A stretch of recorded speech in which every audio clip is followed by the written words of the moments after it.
Hello, my name is Leslie and I'm a Democracy Fellow. And today we will be talking about the changes to the Portland City Government, new geographic districts, what your ballot will look like, and how ranked choice voting works. There are new geographic districts for City Council. The City of Portland has 4 districts, and each district will be represented by 3 elected city councilors for a total of 12 city councilors for the whole city of Portland. What do City of Portland ballots look like? This is what your ballot will look like with the candidate on the left side and the rankings on the right side. So as you can see, there is the option for the City of Portland Mayor, the City of Portland Auditor, and the City of Portland Councilor. And an important thing to note is that 3 candidates will be elected in the councilor race. These are the election thresholds needed for the candidates to actually win. If there is 1 seat available, a candidate only needs 50% plus 1 vote to win. If there are 2 seats available, a candidate only needs 33.3% of the vote plus 1 vote to win.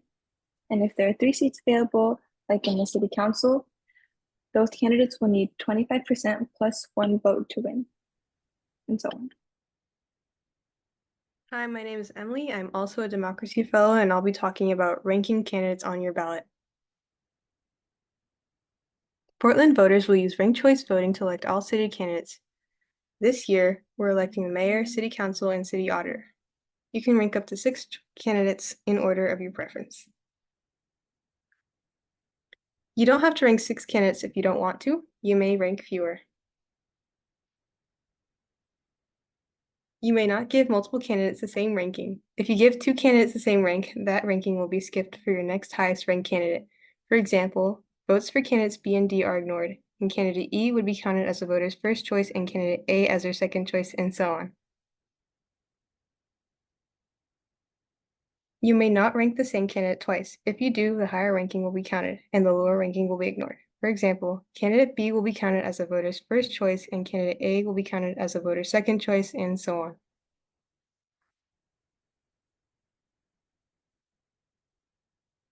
I'm Brittany. I'm OLCV's Political and Organizing Director. I want to walk through single winner elections like Portland Mayor and Auditor and how ballots are tallied.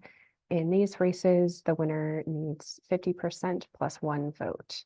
So we are going to use OLCV Education Fund's mock ranked choice election that we have been running since the beginning of August as our demonstration for this. And for this election, we received a total of 263 ballots from in-person, electronic, and mail-in ballots.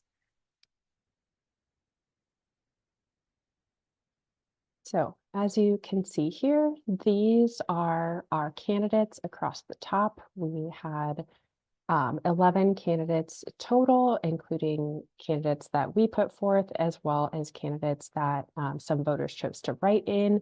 And you can see how many first, second, third, and so on votes each candidate received and all of the ballots here. With ranked choice voting, in a single winner election, the candidate needs 50% plus 1 vote, which in this case is 132 votes, and the ballots are counted in rounds. So this is where we started. In round 1, you can see that no candidate has reached the 132 threshold to win, and our write-in candidate, Myrtle, actually had an invalid vote cast and is eliminated immediately. So after the initial tally in round 1, we are looking at Western Red Cedar in first place, followed by Oregon White Oak, Pacific Dogwood, Pacific Madrone, Big Leaf Maple, Red Alder, Oregon Crabapple, Doug Fir, Sequoia, Hogan Cedar, and Pseudocamellia stewartia. Since no candidate reached the threshold, we move on to a round 2. Where the candidate that received the fewest number of votes is eliminated, and those voters have their vote reallocated to their next highest ranked candidate. So you can see that here our One voter for Pseudocamellia stewardia ranked Western red cedar as their number 2, so that's reflected here. And our updated rankings are much the same as they were in round 1. Still, no one has reached the threshold, so we move on to round 3. These early rounds are going to be a lot of the same, not a lot of changes, as the write-in candidates that got very few votes are eliminated. So in round 3, we drop Hogan Cedar from the running, and we are left with much the same rankings that we had before. The Hogan Red Cedar voters had their votes reallocated to their next highest choice. Round 4, we eliminate Sequoia and reallocate those votes. And we end up with, again, a very similar picture as the previous rounds. In round 5, we lose Doug Fir and reallocate those votes. And now in round 6, things are going to start getting interesting because now we are starting to lose candidates who received a higher number of votes. And so things will start moving a little bit more quickly. So in round 6, we lose Oregon Crabapple. Those 12 votes are reallocated to the voters' next highest ranking. And we are left with a pack of 6 candidates. We're still in the lead with Western Red Cedar, which is actually tied with Oregon White Oak, followed by Pacific Madrone, Pacific Dogwood, Big Leaf Maple, and Red Alder. We're still quite far from our threshold of 132 votes to win, so we go to a round 7 where the lowest ranked candidate is eliminated, and that's Red Alder. Those votes are all reallocated, and you can also see that some voters didn't rank any candidates after this choice, and so those ballots have been exhausted. So after 7 rounds of tallies, we're left with Western Red Cedar and Oregon White Oak tied for first place, followed by Pacific Dogwood, Pacific Madrone, and then Big Leaf Maple. In round 8, we're going to eliminate Big Leaf Maple since they received the fewest number of votes. And those votes were all reallocated to the next highest ranking. And we are left with now Pacific Dogwood in the lead, followed by Oregon White Oak, Western Red Cedar, and Pacific Madrone in last place.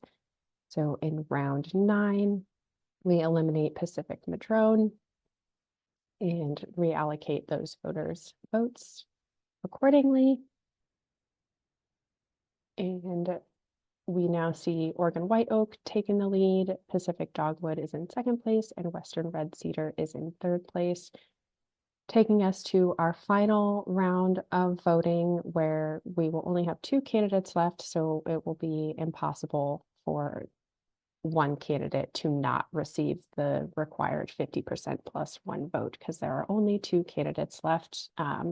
So in round 10, we have Pacific Dogwood and Oregon White Oak left. We have reallocated Western Red Cedar's voters accordingly, and Oregon White Oak, which started in second place, actually comes out on top with the required 132 votes. That is how votes are tallied in single winner elections. I do want to take a minute to talk about multi-winner elections like the Portland City Council. Again, those candidates in those races need 25% plus 1 vote in order to win. So similarly to single winner elections in ranked choice voting, ballots are counted in rounds. The biggest difference with multi-winner districts is that candidates who receive an excess number of votes over the threshold needed have those excess votes, or those voters get those votes reallocated fractionally to their second choice vote so that no vote is wasted. So we'll go through a quick example of that. So in this scenario, there were 49 votes cast, meaning in a multi-winner election with 3 winners, each winner will need 123 votes to win. So here is how we start. No one has reached the threshold. The candidate with the lowest number of votes, in this case, candidate G, is eliminated, and they have their votes redistributed accordingly to their next highest ranking. We move to round 2. No one has reached the threshold, and so we eliminate the lowest ranked candidate again. That is candidate E, and redistribute those votes. Round 3, we're getting close to seeing our first winner, and we eliminate candidate H, who received the fewest number of votes, and reallocate those votes so that in round 4, we see our first winner exceed the threshold to win. Candidate A got 4 surplus or excess votes, and those 4 votes will be fractionally distributed to those voters' second highest ranked candidate so that no vote is wasted just because those voters picked the most popular candidate. Also in round 4, we eliminate the candidate that received the fewest number of votes. So that's candidate F, and we redistribute those votes as well. And in round 5, that gives us our other 2 winners. So we have candidates A, B, and C winning in this fictional scenario. So that is ranked choice voting in City of Portland elections in a nutshell.